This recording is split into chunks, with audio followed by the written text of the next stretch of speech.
नमस्कार। अंतःपुर के कानाफूसी में आप सबों का स्वागत है। और आज हम अंतःपुर के कानाफूसी में जिस कानाफूसी की चर्चा करने जा रहे हैं वो चर्चा है एक ऐसे प्रिंसिपल की जो समानांतर सत्ता चला रही है पटना में। हाँ, गजब का धौंस है भाई।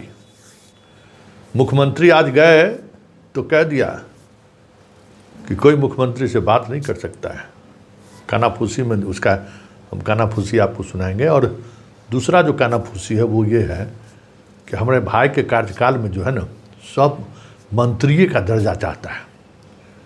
जो आया उसको मंत्री का दर्जा चाहिए।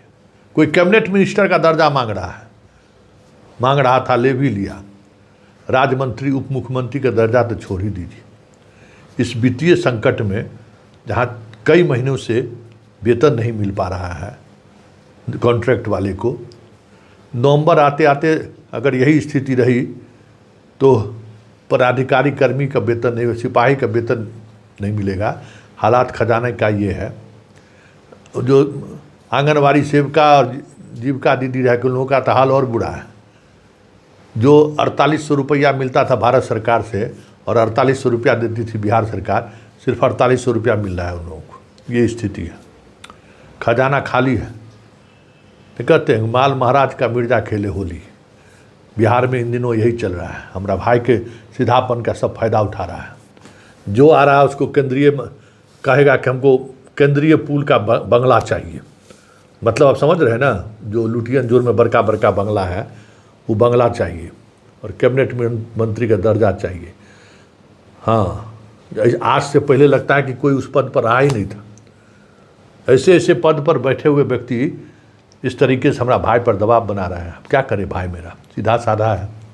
चलिए अंतःपुर के कानाफूसी में शुरुआत हम जिस कानाफूसी से करने जा रहे हैं वो कानाफूसी है पटना में एक कॉलेज की प्रिंसिपल है। मतलब उसका गजब का गुंडे चलता है। 5 बरस से वो प्रिंसिपल है। अब उसका वहाँ से विदाई का वक्त आ गया है तो लगल है चक्कर में वाइस चांसलर से कि फिर मेरा वहाँ 5 बरस के लिए कर दीजिए। बड़ा रसूख वाला है, बड़ा पैरवी करती है। और मतलब बाकी चीज़ जो है सो बोल जाइए कि हाँ एकदम पूरा सब कुछ चलता है। तो आज मुख्यमंत्री का कार्यक्रम था। देखिए किस तरीके से धमकी आ रही हैं, समझ गए। अब कहिएगा कि संतोष जी कानाफूसी में कहा ही चला रहे हैं। तो कानाफूसी में चला के हम उनको सचेत कर देना चाहते हैं कि सचेत हो जाइए। क्योंकि आपसे जो मेरा रिश्ता है ना वो दूसरे तरीके का रिश्ता है। हम नहीं चाहते हैं कि सीधे आप पर जो है सो अटैक कर दें।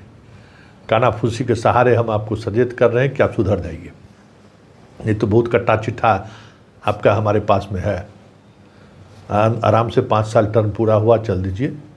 और नहीं तो फिर ये मत सोचिएगा कि हमारा भाई सीधा साधा है तो जो चाहेंगे करवा लीजिएगा।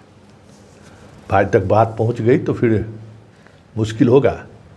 इसी कारण आज ककरोज आंदोलन हुआ है। क्यों हुआ ककरोज आंदोलन?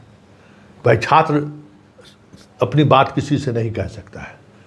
एक सिस्टम बना दिया गया कि एकदम बंद करने में। तो मंत्री से इस्तीफा ले लिया।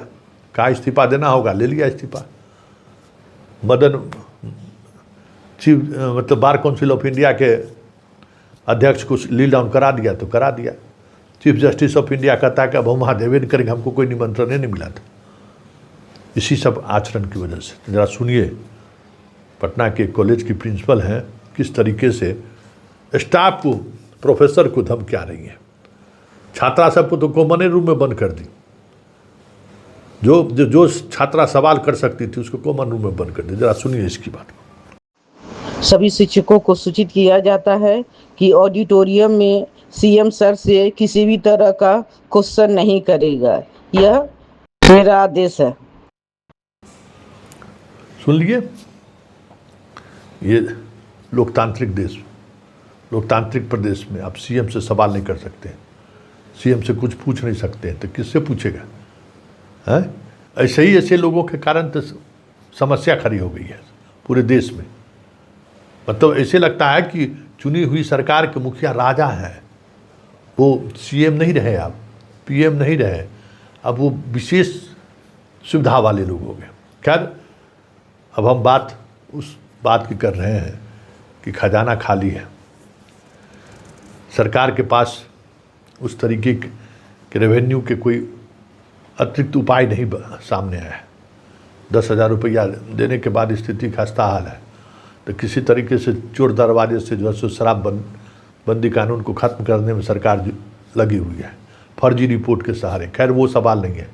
सवाल ये है कि इस वित्तीय स्थिति में भी आप मतलब जितना आयोग, जितना सब कुछ बना हुआ है, नीतीश अपने शासनकाल में कभी इस तरीके के आयोग का गठन नहीं किया होने दिए।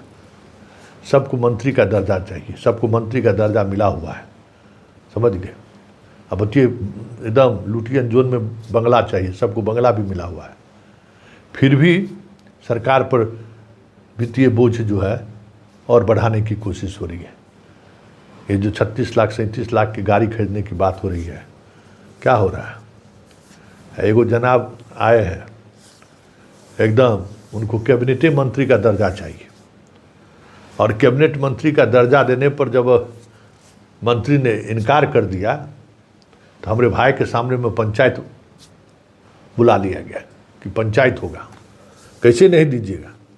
तो भाई प्रोविजन नहीं है, आज तक कभी किसी को कैबिनेट का दर्जा नहीं मिला है, कैसे हम कैबिनेट का दर्जा दे दें? तो पूरा लॉबी खड़ा हो गया कि नहीं नहीं, आप बेवजह फाइल पर जो है सो नुक्ताचुनी करते हैं, ये कैसे चलेगा, कैसे लोग काम करेंगे? तो भाई कैबिनेट मंत्री का दर्जा मिलने पर काम का, कैबिनेट मंत्री का दर्जा मिलने का मतलब समझ जाइए क्या होगा। सो तो कैबिनेट मंत्री का दर्जा लेने के लिए भाई के यहाँ पंचायत हुआ, पंचायत में सब लोग पहुँचे। अंत में मंत्री जी कहे ठीक है, जब सरकार चाह रही है तो फिर हमको क्या आपत्ति है, बना दीजिए कैबिनेट। क्या डिप्टी सीएम भी कहिएगा तो हम प्रस्ताव हम अपना काट के लिख के भेज देते हैं। अब कुछ कहने की जरूरत थोड़ी रह गया। जब सरकार कह रही है कि हाँ दे दिया जाए, हम चाहते हैं तो दे दिया जाएगा, इसमें क्या बात है? मतलब समझ जाइए कि वो राज्य जो सबसे बुरे दिन से गुजर रहा है, वित्तीय स्थिति है, वहाँ पर अगर ये बात होगी तो फिर आप क्या सोच सकते हैं? मतलब इस राज्य का भला कोई नहीं चाह रहा है, बस इस राज्य में मौका मिला है जितना जो कुछ कर सके सो करे। दिख तो ऐसा ही रहा है।